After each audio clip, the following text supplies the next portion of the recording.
आप देख रहे हैं डार्क फाइल्स। तो चलिए बढ़ते हैं आज की इस कहानी की ओर। एक सुनसान सड़क था, दोनों ओर जंगलों से घिरा हुआ। बहुत ही शांति थी वहां पर, एक भी इंसान देखने को मिल नहीं रहा था। जंगली कुत्तों के रोने की आवाज उस जगह को बहुत भयानक बना रही थी। तभी एक कार तेज रफ्तार के साथ वहां आती है।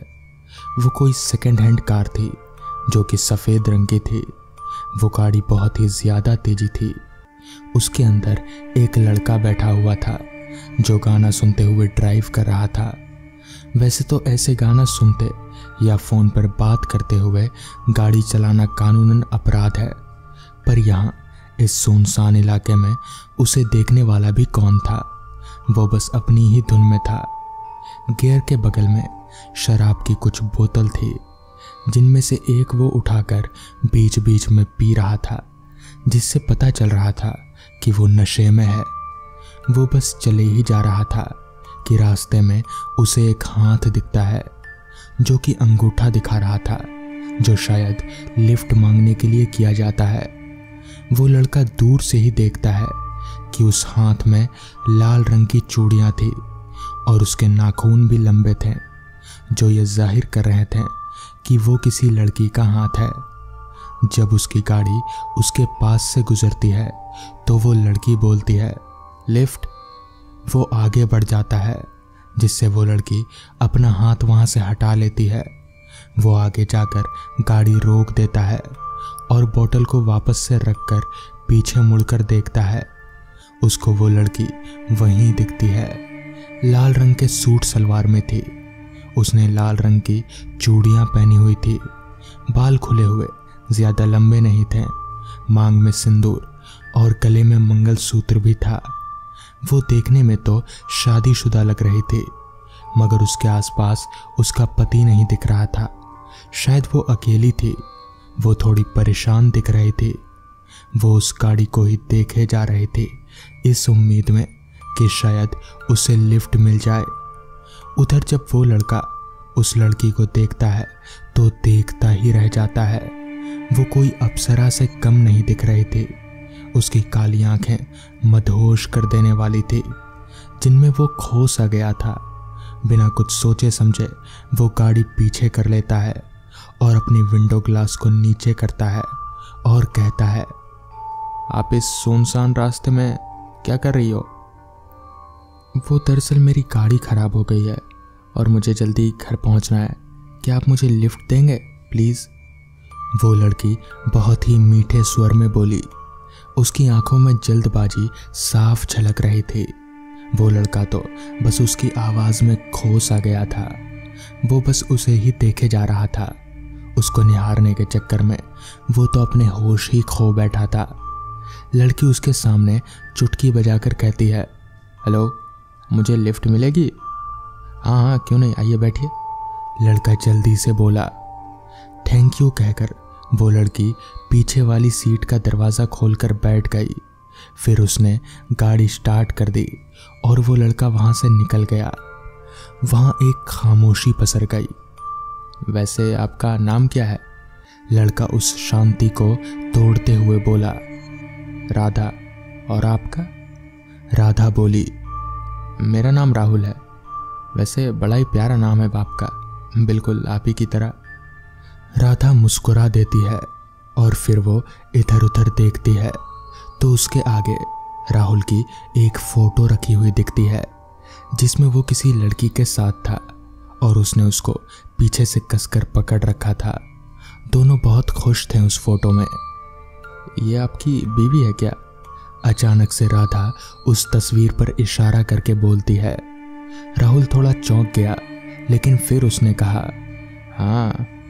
लेकिन गौर करने वाली बात यह थी कि उसने ये बात बहुत ही बेबाकी से बोली थी, जैसे उससे कोई मतलब ही ना हो। मेरी भी अभी अभी शादी हुई है, राधा मुस्कुराते हुए बोलती है।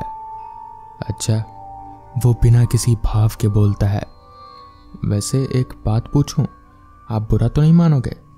राधा फिर से बोली। हाँ पूछिए, क्या हुआ? इतनी रात को आप इस सुनसान जगह पर जाने से आपको डर नहीं लगता? राधा उसको गौर से देखते हुए बोली। नहीं तो किस बात का डर? वो हंसते हुए बोला। सुना है ऐसे सुनसान इलाकों में भूत प्रेत भटकते रहते हैं। अगर कभी कोई आपके सामने आ गया तो फिर आप क्या करेंगे? वो थोड़ा डरते हुए बोली। भूत वूत जैसा कुछ नहीं होता, ये सब बस मन का वहम है, वो बिना डरे कहता है। तभी राधा बोलती है, ऐसा थोड़ी होता है, अगर कोई चुड़ैल आपके सामने आ गई तो क्या होगा? होगी तब ना आएगी। राहुल और जोर से हंसते हुए बोला। अच्छा, मतलब भूत नहीं होते हैं तो फिर मैं कैसे हूं? राधा ऐसा बोलती है, पर इस बार उसकी आवाज साफ बदल चुकी थी। उसके ऐसा बोलने से राहुल चौंक जाता है और कार में लगे छोटे शीशे में राधा को देखता है तो वो उसमें नहीं दिखती, और जब पीछे देखता है तो वहां पर राधा नहीं बल्कि कोई और था जो काले रंग के धुएं जैसा दिख रहा था। वो आगे आता है और राहुल के करीब आकर जोर से चिल्लाता है। राहुल घबरा जाता है और उसके पैर अपने आप ही ब्रेक पर चले जाते हैं और गाड़ी एक झटके से रुकने के कारण वो आगे की ओर हो जाता है और उसका सिर स्टीयरिंग से जा टकराता है, जिसके कारण वो वहीं पर बेहोश हो जाता है। वहीं कार से थोड़ी ही दूरी पर राधा फिर से खड़ी थी, उसी हालत में जैसे पहले खड़ी थी, और वो वहीं किसी दूसरी गाड़ी की तरफ देखकर बोलती है, लिफ्ट प्लीज। तो दोस्तों, ये थी आज की पहली कहानी। तो चलिए बढ़ते हैं आज की दूसरी कहानी की ओर। राजस्थान का वो हॉस्पिटल पिछले 10 सालों से बंद पड़ा हुआ है। इस हॉस्पिटल के बंद होने का कारण को ये बताते हैं कि 10 साल पहले इस हॉस्पिटल में डॉक्टर सागर रहा करते थे। वो इस हॉस्पिटल के एक सीनियर डॉक्टर थे, पर एक दिन जब डॉक्टर सागर हॉस्पिटल के छत पर टहल रहे थे तो कुछ लोगों ने डॉक्टर सागर को मारकर पानी की टंकी में डाल दिया था, और उनकी मौत के कुछ दिनों बाद से ही इस हॉस्पिटल में हॉरर एक्टिविटीज़ होने लगीं, और उसके बाद हॉस्पिटल में कई लोगों की लाशें छत पर पड़ी मिलती, और कभी कभी तो खुद डॉक्टर सागर को भी कई लोगों ने हॉस्पिटल में घूमते देखा था, जिसके बाद इस हॉस्पिटल को बंद करना पड़ा था, और आज भी कोई उस हॉस्पिटल में नहीं जाता। सूरज और अखिलेश आज ही इस हॉस्पिटल के बगल वाले होटल में रहने को आए थे।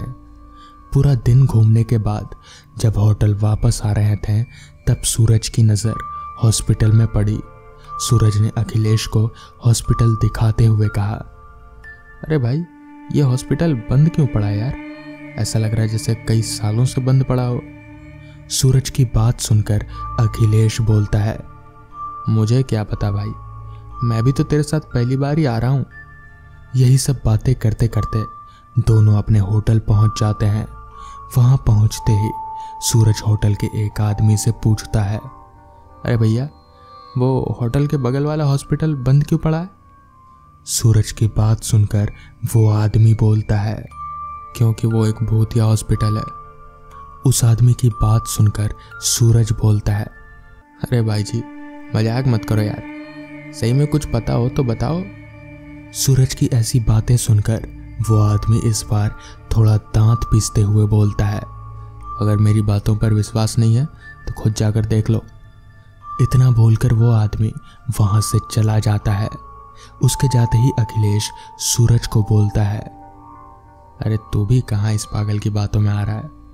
पर सूरज तो जैसे अब उस हॉस्पिटल में जाने का मन बना बैठा था, इसलिए वो अखिलेश को बोलता है, यार एक बार देख कर आने में क्या जाता है, चल आज देख कर ही आते हैं। वो आदमी सच बोल रहा था या झूठ? अखिलेश सूरज की ऐसी पागलों भरी बातें सुनकर सूरज को समझाते हुए बोलता है, तू पागल तो नहीं हो गया? और वैसे भी हमें क्या मिलेगा उस आदमी को झूठा साबित करके? सूरज एक बार और कोशिश करते हुए अखिलेश को बोलता है, भाई तुझे अपनी दोस्ती की कसम, तू आज मेरे साथ आज रात उस हॉस्पिटल में चल रहा है बस। अखिलेश जानता था सूरज बहुत ही जिद्दी है और अब वो वहां जाकर ही मानेगा।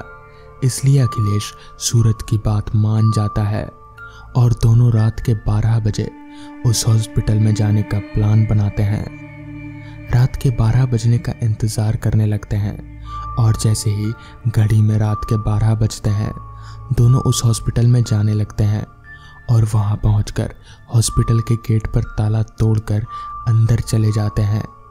अंदर जाने के बाद दोनों एक एक कर हॉस्पिटल में हर जगह देखने लगते हैं कि कुछ तो भूतिया हो, पर उन्हें सिवाय धूल के वहां कुछ भी नहीं दिखता।